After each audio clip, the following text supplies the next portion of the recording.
Assalamu alaikum and welcome to a new video. Here we are going to start the new topic which is isomerism. So what is isomerism? A phenomena in which the different isomers are exist, which is known as the isomerism. But first of all we have to know what is isomers. Okay, what are isomers? Isomers are the compounds or the molecule which possess the same atom and same chemical formula but different connectivity or the different arrangement in the space.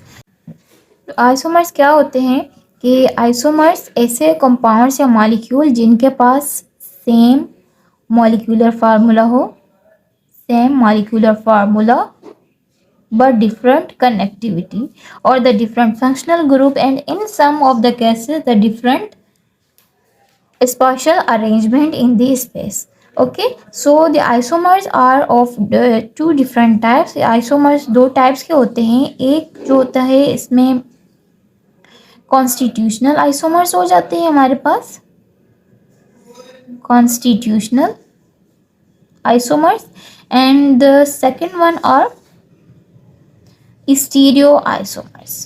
Stereo isomers,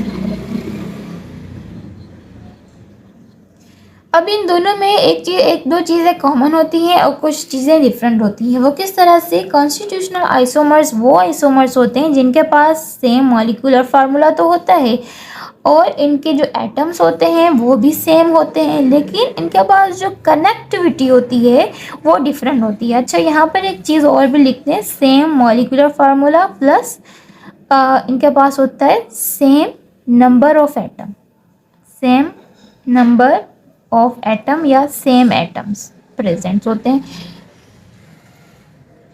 तो constitutional isomers में सबसे पहली चीज़ same molecular formula.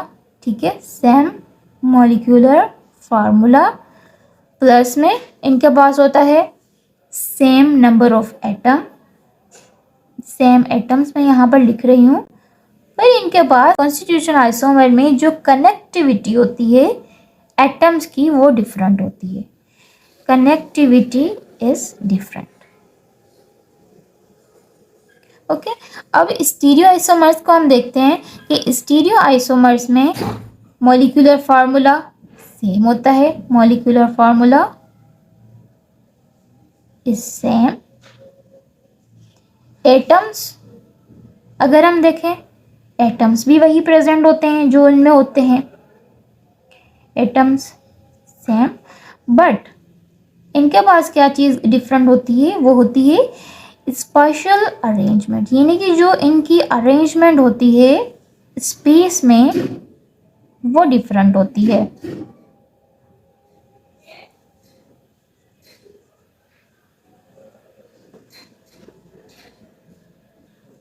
यानी कि इनके पास जो special या arrangement होती है स्पेस में वो डिफरेंट होती है. किसमें? स्टीरियो आइसोमर्स में. अच्छा, अब यहाँ पर हम देख लें कि कॉन्स्टिट्यूशनल आइसोमर्स में जो फंक्शनल ग्रुप होता है वो भी डिफरेंट हो जाता है, क्योंकि अगर हमारे पास कनेक्टिविटी चेंज हो गई तो फिर different type of functional group exist करेंगे. लेकिन यहाँ पर स्टीरियो आइसोमर्स में ऐसा नहीं होता. स्टीरियो आइसोमर्स में फंक्शनल ग्रुप रिमेन सेम.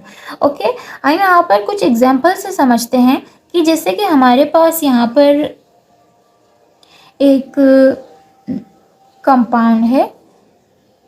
ठीक है, यहाँ पर इसका OH, यहाँ पर C है तो C के पास 2 H है.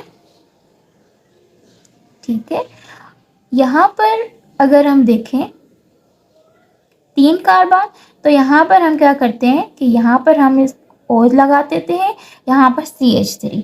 अब अगर हम देखें केमिकल फार्मूला, ठीक है, फॉर ए कॉन्स्टिट्यूशनल आइसोमर, देखिए यहाँ पर क्या हो गया, यहाँ पर अल्कोहल था, अब यहाँ पर ईथर बन चुका है. अब वो हम किस तरह से आइडेंटिफाई कर देंगे? Either they are constitutional isomers और the stereo isomers. How we know? We will know by the checking of the molecular formula and then the number of atoms. We will count the number of atoms and to determine the molecular formula. ठीक है, तो यहाँ पर हमारे पास हैं 3 carbons, 1 2 and 3 carbons हमारे पास हो गए. उसके बाद हम देखेंगे कि इसके पास हाइड्रोजन कितने हैं. ठीक है, तो 1 2 3 and 4 5 6 7 8, 8 hydrogen and 1 oxygen. Okay, यहाँ पर हम देखेंगे कि 3 1 2 एंड 3 कार्बन्स C3। हम यहाँ पर H काउंट करेंगे। यहाँ पर अंडरस्टूड स्केलेटल केमिकल फार्मूला है, तो यहाँ पर हम अंडरस्टूड करते हैं कि यहाँ पर 3 हाइड्रोजन प्रेजेंट होंगे और यहाँ पर टर्मिनल पर भी 3 हाइड्रोजन प्रेजेंट होंगे। लेकिन अगर बीच में होता है तो कनेक्टिविटी, ये अंडरस्टूडेबल बात है कि यहाँ पर 2 हाइड्रोजन प्रेजेंट होते हैं, तो 3 ये और यहाँ पर 2, यानी कि यहाँ पर टोटल हो गए 8 हाइड्रोजन्स, यहाँ पर 1 ऑक्सीजन। ठीक है, अब यहाँ पर एक चीज़ देखें कि इनके पास जो मॉलिक्यूलर फार्मूला था वो दोनों के पास सेम हो। कैसा? C3H8O, C3H8O। ठीक है, लेकिन यहाँ पर जो फंक्शनलिटी है वो इन दोनों में चेंज हो रही है। वो किस तरह से चेंज हो रही है कि यहाँ पर ये अल्कोहल है, ये अल्कोहल है मॉलिक्यूल, और यहाँ पर अगर हम देखें तो ये यहाँ पर ईथर है। ठीक है, ये दोनों डिफरेंट कंपाउंड्स हैं, लेकिन क्या हो गया, इनके पास नंबर ऑफ एटम भी सेम है, इनके पास मॉलिक्यूलर फार्मूला भी सेम है। जस्ट डिफरेंस क्या है? Different is it's connectivity. ठीक है, तो इस कनेक्टिविटी के बेस पर हम कहते हैं कि these both are the constitutional isomers. तो अगर हम यहाँ पर इन दोनों का रिलेशनशिप लिखेंगे तो ये हो जाएगा कॉन्स्टिट्यूशनल आइसोमर्स। ओके, अब हम समझते हैं स्टीरियो आइसोमर्स को। What are the stereo isomers? अब देखिए यहाँ पर हमारे पास है मॉलिक्यूलर फार्मूला सेम हो, नंबर ऑफ एटम सेम हो, बस जस्ट डिफरेंस क्या हो? Arrangement of atoms. ठीक है, अरेंजमेंट डिफरेंट हो किसकी? एटम्स की। किस में? स्पेस में। सही है। अब अगर हम यहाँ पर स्टीरियो आइसोमर्स के कुछ एग्जाम्पल डिस्कस करें तो मेरे पास यहाँ पर एक है साइक्लो अल्केन, जिस पर एक है मिथाइल ग्रुप अटैच। अब देखिए यहाँ पर नॉर्मली तो हम कोई इसमें क्या हो जाता है कि डैश और वेज सिस्टम आ जाता है, यानी का अरेंजमेंट इन द स्पेस, जैसे हमने यहाँ पर पढ़ा स्पाशियल अरेंजमेंट। तो यहाँ पर ऐसा होगा कि कुछ जो उसके एटम्स होंगे वो डैश पर होंगे, कुछ वेज पर होंगे। अब डैश और वेज क्या होता है वो हमें बताता है कि एक तो होती है लाइन। ठीक है, ये जिस तरह से हमने लाइन ड्रा कर ली। अब यहाँ पर एक होते हैं रिप्रेजेंटेशन, कुछ इस तरह से, इसे हम कहते हैं डॉट, और इस तरह की जहाँ पर रिप्रेजेंटेशन आ जाए उसे हम कहते हैं वेज। ठीक है, अब देखिए यहाँ पर जो डॉटेड लाइन जो होती है, डॉटेड लाइन शो करती है डैश को, यानी कि कोई भी ऐसा एटम जो हमसे फार अवे है, जो हमसे या फिर जो जिसे हम जिस मॉलिक्यूल को जहाँ पर देख रहे हैं उसके पीछे है। ठीक है, और ये जो होती है वेज, इसे हम वेज कहते हैं। इस वेज कुछ इस तरह से होती है। ठीक, अब वेज को हम कहते हैं कि ये जो भी यहाँ पर एटम प्रेजेंट है इस वेज पोजीशन पर, वो हमारी तरफ उसका एरो है या फिर हमारी तरफ उसका रुख है। ठीक है, डायरेक्शन जो होती है हमारी साइड होती है, और यहाँ पर अगर हम डैश की करें तो डैश की डायरेक्शन हमसे मतलब फार अवे होती है, हमारी तरफ नहीं होती, बिल्कुल ही अपोजिट में जा रहा होता है उसकी डायरेक्शन। और ये जो लाइन होती है वो उसे हम कहते हैं कि ये जो है वो एक प्लेन में प्रेजेंट है। प्लेन में प्रेजेंट जो होता है उसे हम लाइन से शो करेंगे, जो अवे जा रहा होगा एटम उसे हम लगाएंगे इस डॉटेड लाइन पर, और जो हमारी तरफ से उसका डायरेक्शन आ रहा होगा तो वो होगा वेज पर। ठीक है, अब यहाँ पर कुछ इस तरह से हम समझते हैं, जैसे कि हमारे पास है साइक्लो अल्केन। अब साइक्लो अल्केन पर वैसे तो यहाँ पर हमें पता है कि यहाँ पर सारे ही हाइड्रोजन प्रेजेंट है, लेकिन हमें इससे स्टीरियो आइसोमर्स को समझना है। हम किस तरह से करें कि वो यहाँ पर एक मिथाइल ग्रुप है जो कि वेज पर प्रेजेंट है, एक मिथाइल साइक्लोअल्केन है। अब जाहिर सी बात है यहाँ पर एक मिथाइल आ गया तो इसका एक हाइड्रोजन भी होगा। अगर ये वेज पर है मिथाइल ग्रुप तो जाहिर सी बात है अंडरस्टूडेबल कि जो इसका डैश पोजीशन होगी वहाँ पर हाइड्रोजन होगा। ठीक है, अब हम समझते हैं कि भाई ये जो हम इसकी कॉन्फ़िगरेशन करके देखेंगे, either these are the functional isomers और stereo isomers are not okay.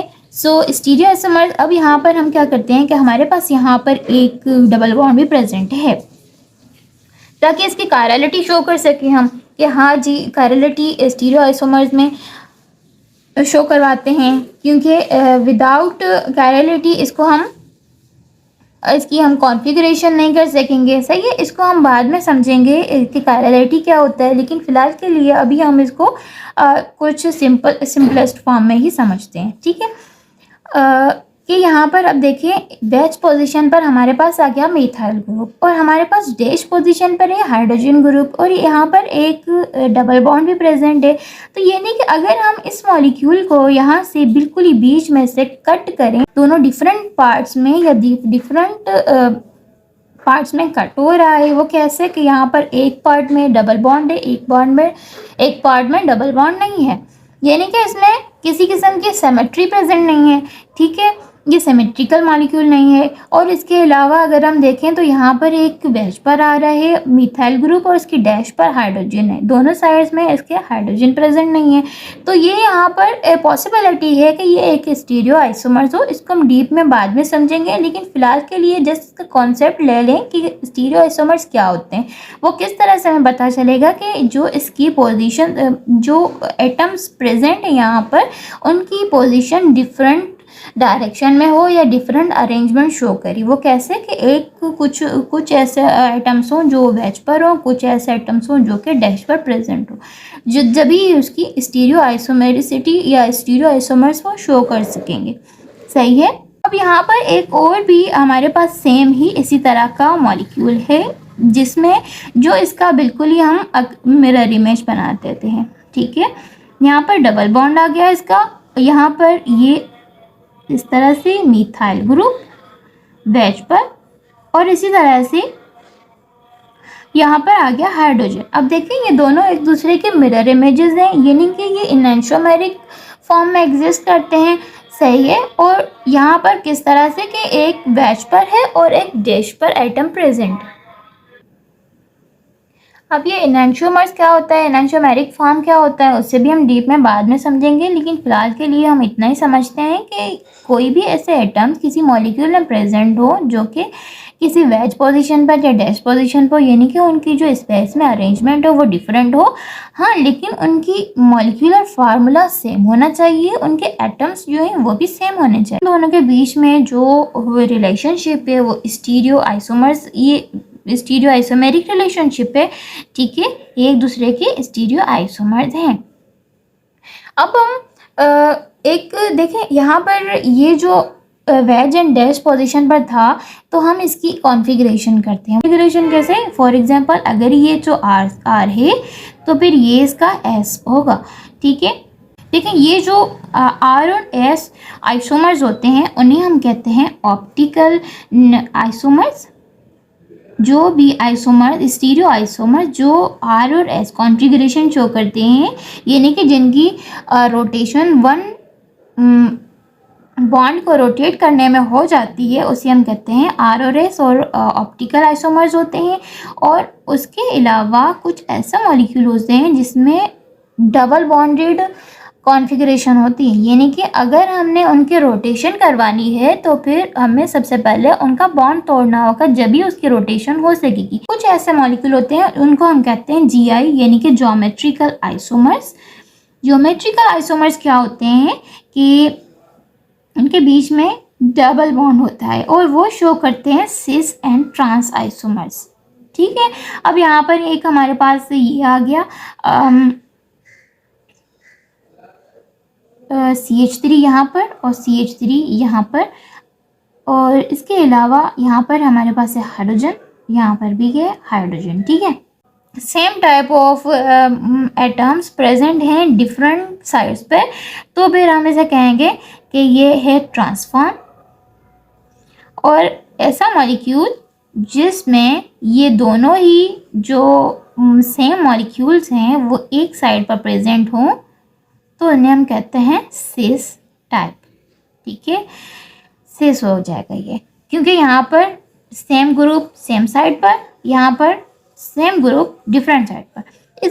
इसको भी हम डीप में बाद में समझेंगे कि जीआई क्या होता है, ऑप्टिकल आइसोमर्स क्या होता है, इनकी हम कॉन्फ़िगरेशन कैसे करते हैं, सिस ट्रांस, ईजी और इसमें सिन एंटी, आरएस, ये सारी चीज़ें आ जाती हैं, वो हम इनको बाद में डिस्कस करेंगे। सही है। Okay, so let's discuss some types of constitutional isomers and also the stereoisomers.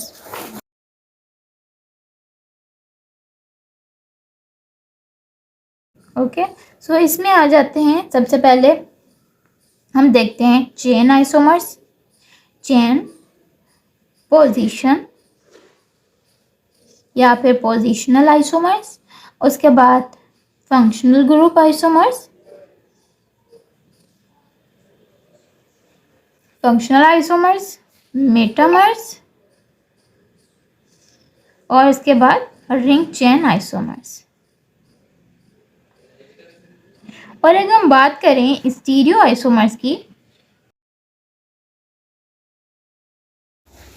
stereoisomers include the optical isomers and also the geometrical isomers. Okay, so we will discuss about the optical isomers and also the geometrical isomers in our next classes in deep, but here we are just going through by its types. Okay, so the optical isomers and also the geometrical isomers. So these are some of the types of constitutional isomers and stereoisomers. Stay with it. You don't need to water it down.